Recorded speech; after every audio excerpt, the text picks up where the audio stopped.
I'm Dandy with Deviant Creations, and we're back at it with another time-lapse video. So this piece was done originally last year.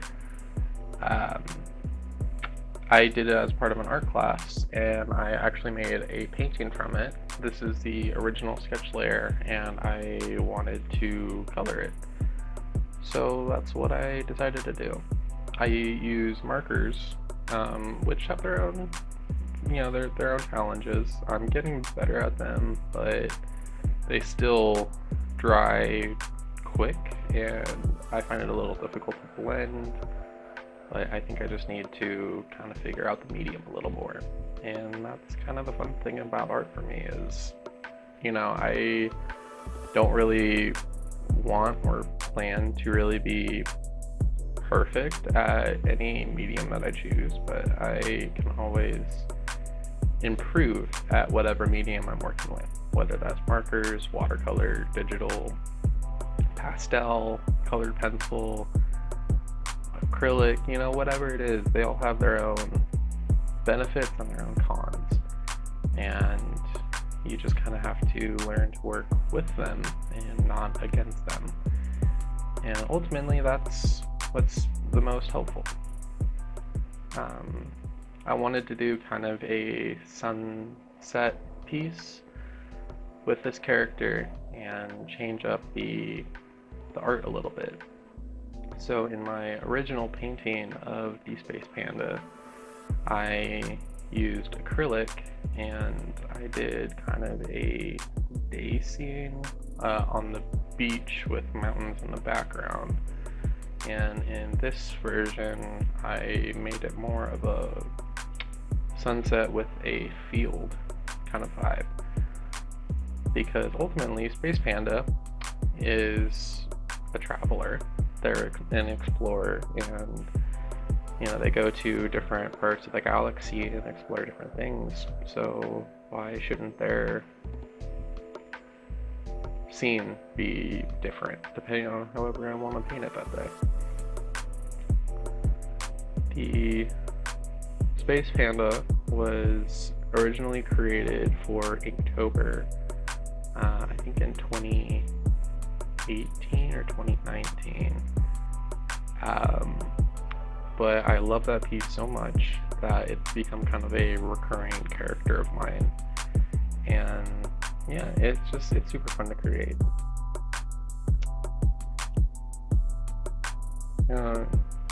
Yeah, and the cool thing about art is that, everything is different with each piece. You come at it with a different perspective, or you see it from just a new way of looking at things, where it's affected by your mental health and kind of what you're going through. Art has always been very therapeutic for me. It's, just something I can focus on for a couple hours at a time and just get out of my head and just get present with, whatever is in front of me at the time.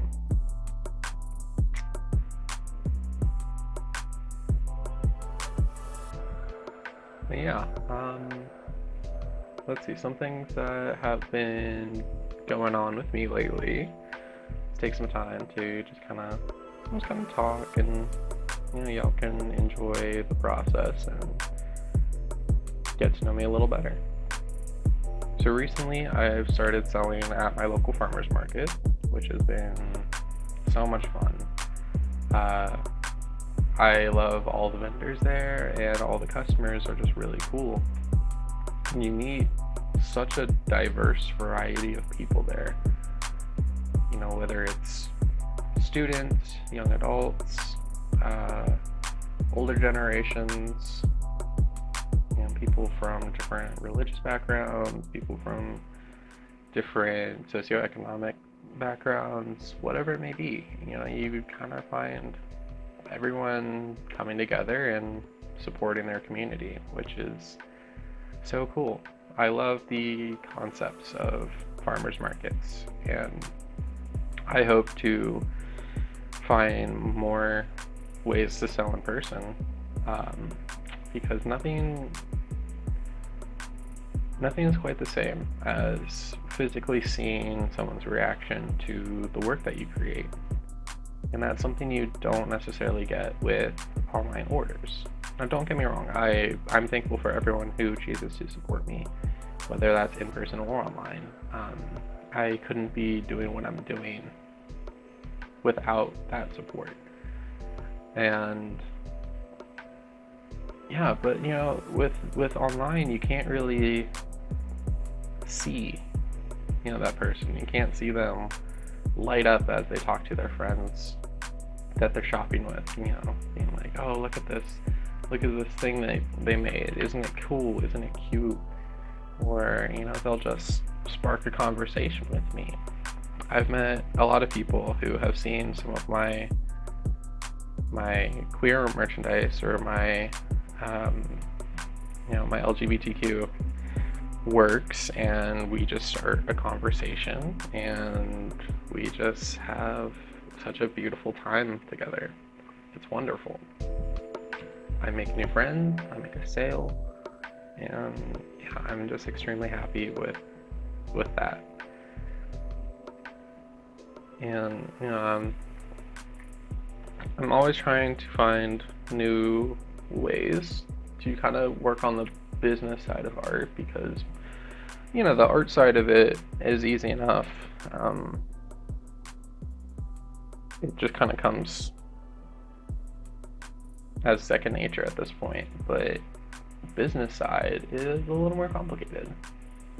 You know, there's a lot more that goes into it, and there's a lot of people who will kind of try to sell you snake oil on like how to be a successful business person, and in effect their business strategy is to sell you courses to make money like they do.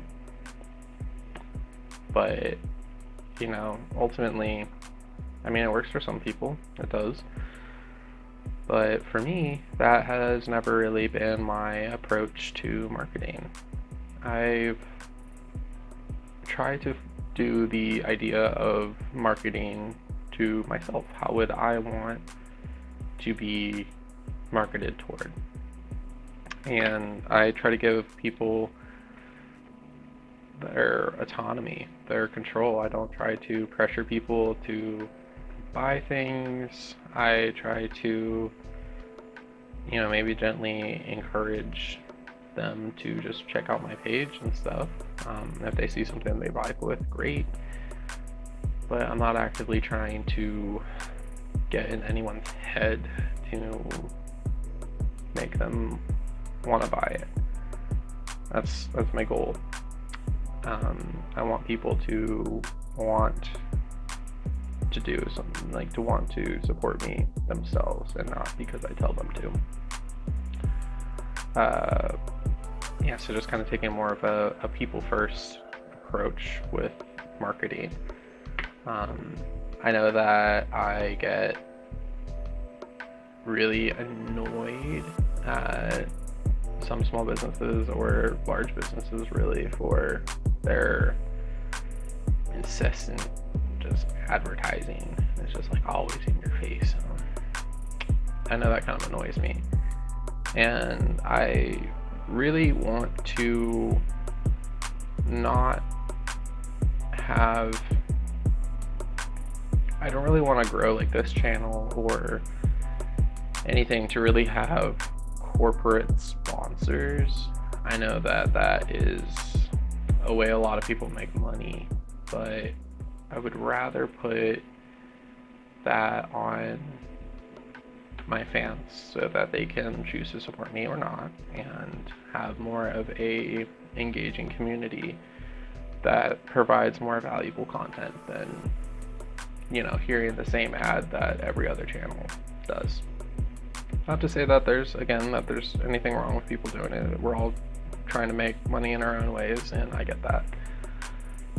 But for me personally, that is what I want. I want people to be able to just hang out, to feel like they're a part of a community, to feel supported and challenged and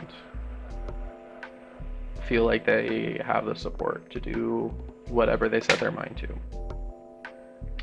I fully believe that, as a community, there's so much more good that we can provide for one another, and just kind of make it better for everyone. So yeah, that's my goal with the channel. All that to say, again, if you do want to support me, some free ways you can do that are just following my social media, following me on here. You can like my content, you can drop a comment, and if you want to financially support me, you can go to my website at deviantcreations.com. The link will be in my bio. Or you can go to my Patreon and be a monthly subscriber, and you'll get a little, there's a bunch of tiers you can choose from on there, and you'll get a shout out in all my videos. That'll also help encourage me to create content more consistently on here. Because YouTube is definitely a platform that I want to grow on, and it's something that I want to be better about consistently doing. But it's also a little harder, only because I don't understand the thumbnails, and I don't want to be clickbaity, and I don't want to make boring content. I want it to be kind of like a podcast feel, where I just kind of talk and engage with the people who are watching it. So I engage with you. If you have any suggestions for what I should do in the future for drawing projects or creative expression, let me know. If you are interested in me, maybe starting some classes or something on how I get to, how I do what I do, I'd be more than happy to share my knowledge. And yeah, I feel like I've been rambling for a little while, and I should probably just let you watch the video. So yeah, I'm gonna do that, and I'll be back when I have anything more to say.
thank you so much for watching.